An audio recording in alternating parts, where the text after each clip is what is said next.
मेरा नाम अफजल है और मैं आपका केमिस्ट्री का टीचर हूँ। पिछले 25 सालों से पढ़ा रहा हूँ, मेरे तजर्बे से फ़ायदा उठा लो। Class 9th chemistry chapter number 7 acid based chemistry lecture series का एपिसोड नंबर 16 है। जिसने पिछली 15 एपिसोड्स नहीं देखी वो अभी इस वीडियो की प्लेलिस्ट में जाए और वहाँ जाकर लेक्चर नंबर 1 मतलब एपिसोड 1 से 15 तक देख ले और इस चैप्टर की कंप्लीट डिटेल से मुस्तफ़ीद हो। इस वीडियो में हम टेक्स्ट बुक के पेज नंबर 104 पर मौजूद डिस्क्रिप्टिव क्वेश्चंस को डिस्कस करने वाले हैं।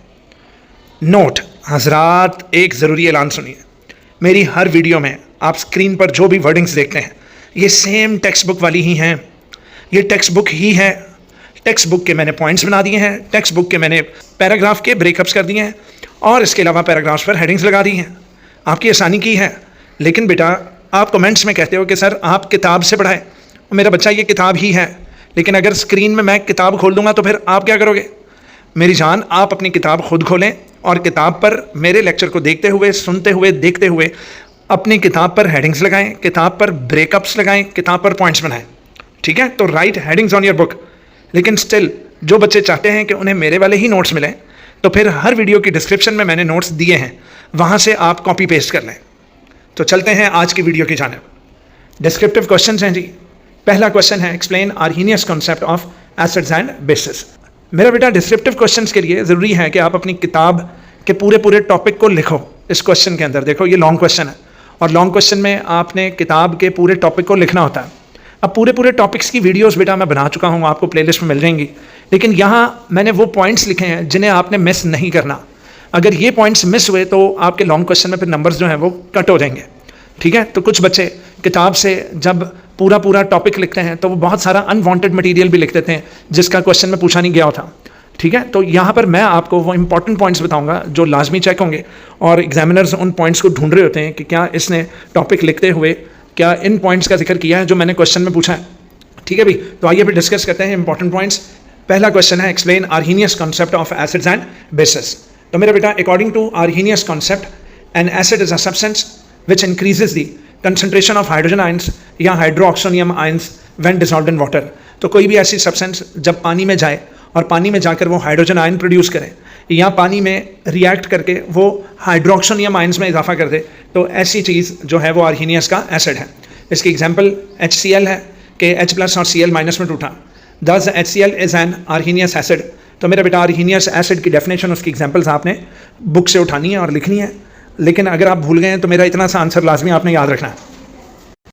जबकि बेस एक ऐसी सब्सटेंस है जो पानी में जाकर हाइड्रोक्साइड आयंस की कंसंट्रेशन में इजाफा कर देती है। बेस वो है जो पानी में जाकर हाइड्रोक्सिल आयंस या हाइड्रोक्साइड आयंस में इजाफा कर देती है या जब डिसोसिएट होती है तो हाइड्रोक्सिल आयंस देती है। अब मेरा बेटा टॉपिक से आपने इसकी डेफिनेशन उठानी, डेफिनेशन लिखनी और 2-3 एग्जाम्पल्स देनी। ठीक है, तो लिहाजा ये एक आर्हीनियस बेस है। इसके अलावा मेरा बेटा किताब के अंदर ये भी डिस्कशन हुई है कि जनाब आर्हीनियस के मुताबिक न्यूट्रलाइजेशन जो है वो किसे कहते हैं। आर्हीनियस के मुताबिक न्यूट्रलाइजेशन जो है वो किसे कहते हैं। तो आर्हीनियस के मुताबिक पुत्र जी न्यूट्रलाइजेशन वो है कि जब एसिड और बेस आपस में मिले और सॉल्ट और वाटर बना दें। अच्छा, यहाँ मैंने नहीं लिखा क्योंकि ये जो मेन जो चीज़ जो ढूंढ रहे होंगे ना Arrhenius concept of acids and bases में, उसमें आर्हीनियस एसिड की डेफिनेशन, एग्जांपल्स, आर्हीनियस बेस की डेफिनेशन और एग्जांपल्स हैं। तो एहतियातन साथ आप ये भी लिख दीजिएगा कि जनाब न्यूट्रलाइजेशन जो है आर्हीनियस के मुताबिक वो ये है कि जब एसिड का H+ बेस के OH- से मिलकर सॉल्ट और वाटर बना दे। ठीक है, H+ और OH- मिलकर पानी बना दे और साथ सॉल्ट भी बने।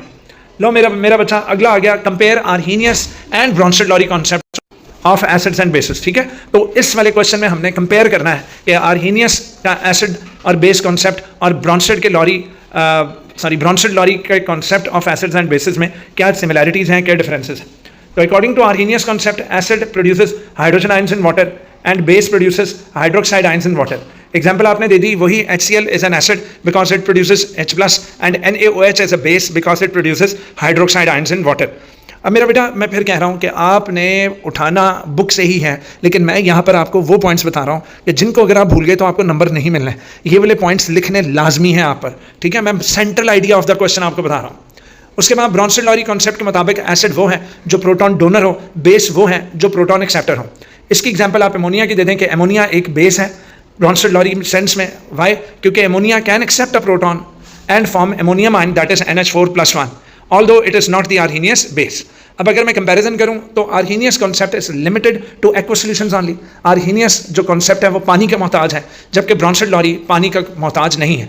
तो Brønsted-lorry concept is more general because it explains acid base reactions even in non aqueous systems. ठीक है, तो ये चीज़ें लाजमी लिखनी है, वरना इस आंसर में आप बुक से पूरा आर्हीनियस कॉन्सेप्ट लिखोगे और पूरा ब्रॉन्स्टेड-लॉरी कॉन्सेप्ट लिखोगे, ठीक है, और उनका कंपैरिजन कर दोगे, मतलब वो कंपैरिजन साथ साथ उन्होंने किया भी हुआ है। अगर आप ब्रॉन्स्टेड-लॉरी कॉन्सेप्ट लिख देते हो तो उस टॉपिक के अंदर ऑलरेडी कंपैरिजन हुआ हुआ है आर्हीनियस के साथ। ठीक, लें जी, अब बारी है क्वेश्चन नंबर 3 की कि how does sulphuric acid react with the following compounds.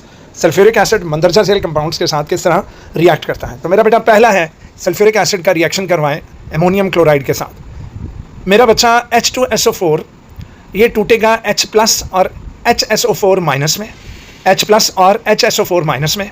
Ammonium टूटेगा NH4+1 में और Cl-1 में। तो मेरा पुत्र एक H+ जाकर Cl- से मिल जाएगा और बनाएगा HCl। तो एक H+ जाकर Cl से मिल जाएगा Cl- से, H+ और Cl- प्लस कैंसिल HCl बनेगा, और पीछे NH4+ जाकर HSO4-1 से रिएक्शन करके बना देगा एमोनियम हाइड्रोजन सल्फेट। ठीक है, दैट इज NH4HSO4। लेकिन पुत्र अगर NH4HSO4 मजीद एमोनियम क्लोराइड अगर इसको दस्तियाब हुआ तो बेटा अगर if more ammonium chloride is present तो फिर H2SO4 जो है वो मुकम्मल तौर पर टूटेगा, 2 अदद H+ से अलहदा हो जाएंगे और SO4 से अलहदा हो जाएगा। उधर से एमोनियम NH4+1 अलहदा हो जाएगा और Cl-। तो NH4+1 राब्ता करेगा SO4 से, तो फिर बोलो पेंसिल प्लस माइनस कैंसिल, और SO4 का जो 2 है वो पूरे एमोनियम के लोअर राइट कॉर्नर पर आएगा।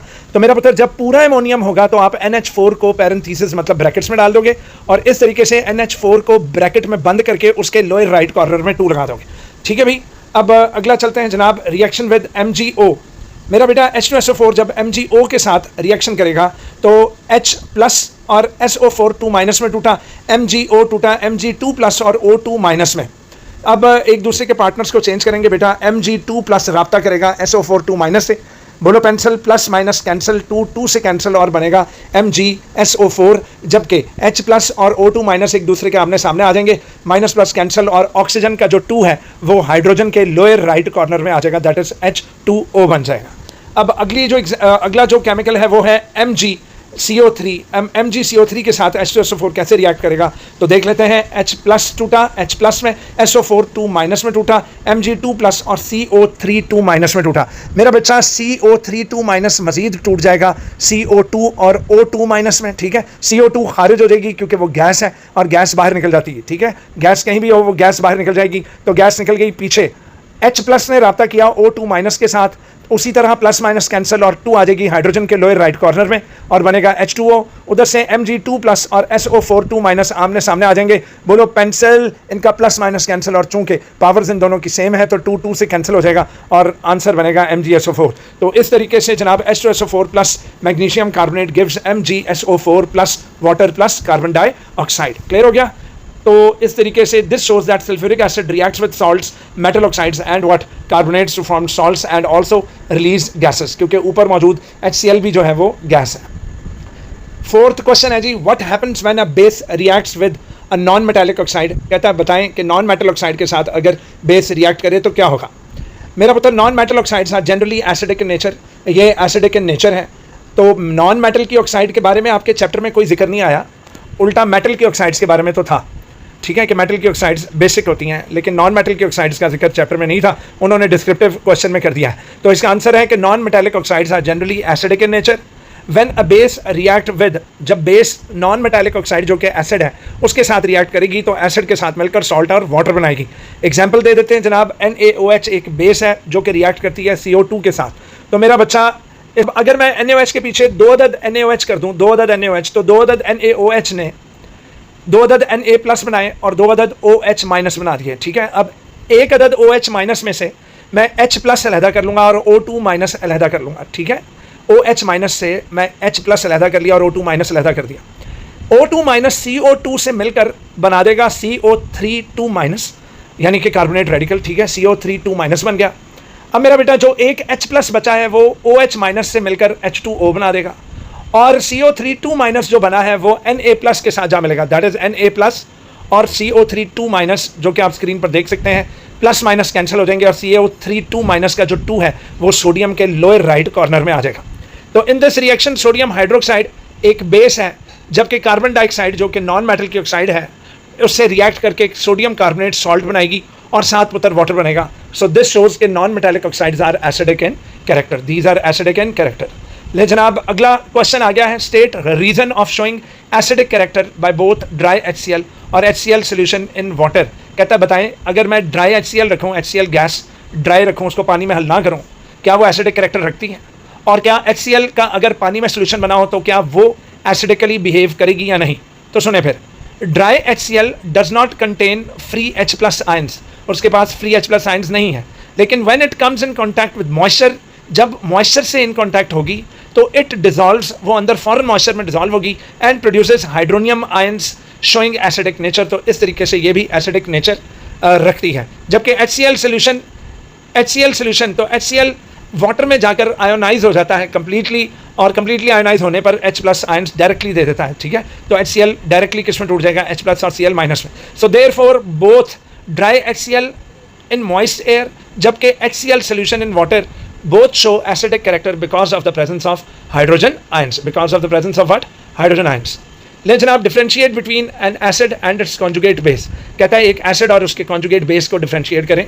तो मेरा पुत्र एक एसिड प्रोटॉन डोनर है, तो जब कोई एसिड प्रोटॉन डोनेट कर देता है तो पीछे जो चीज़ बच जाती है वो कॉन्जुगेट बेस कहलाएगी। तो क्या होती है conjugate base? A conjugate base is formed by when an acid loses a proton. तो जब कोई एसिड अपना प्रोटॉन लूज कर देता है तो पीछे जो भी चीज़ बच जाएगी वो कॉन्जुगेट बेस कहलाएगी। फॉर एग्जाम्पल HCl अपना प्रोटॉन जब लूज कर देता है, HCl जब H प्लस निकाल देगा तो पीछे जो चीज़ बची है Cl माइनस, वो अब कॉन्जुगेट बेस है क्योंकि Cl minus becomes a proton acceptor, ठीक है। जब इसके पास प्रोटॉन था तो ये HCl थी, तो HCl ने जब प्रोटॉन निकाल दिया तो पीछे बच गई Cl माइनस, और Cl माइनस जो है ये अब मशहूर ज़माना प्रोटॉन एक्सेप्टर। तो here HCl is an acid, क्यों?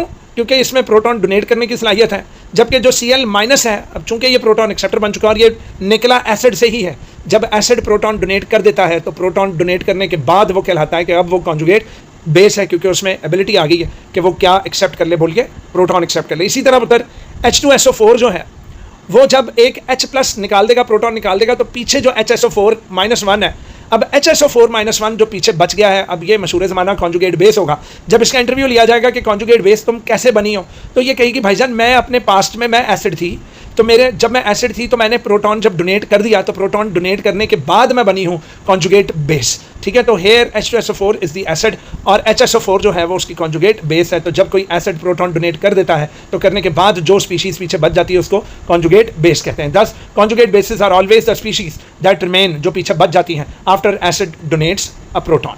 लो मेरा बेटा इस लेक्चर में इतना ही था, हमने डिस्कस किए हैं इस चैप्टर के डिस्क्रिप्टिव क्वेश्चंस। पहले जो 2 थे वो डिस्क्रिप्टिव क्वेश्चंस के आंसर्स आपको किताब में मिल जाएंगे, ठीक है, जो कि ये था आर्हीनियस कॉन्सेप्ट ऑफ एसिड और basis and compare Arrhenius and Brønsted-lorry concepts. तो पहले 2 क्वेश्चन ये आपने किताब से ही उठाने हैं, जबकि बाकी के जो डिस्क्रिप्टिव क्वेश्चन हैं उनका वो किताब में उनका ऐसा जिक्र नहीं था, वो हमने अपने पास से लिखने थे, तो वो मैंने अपने पास से लिखकर आपको बता दिया, ठीक है बेटा।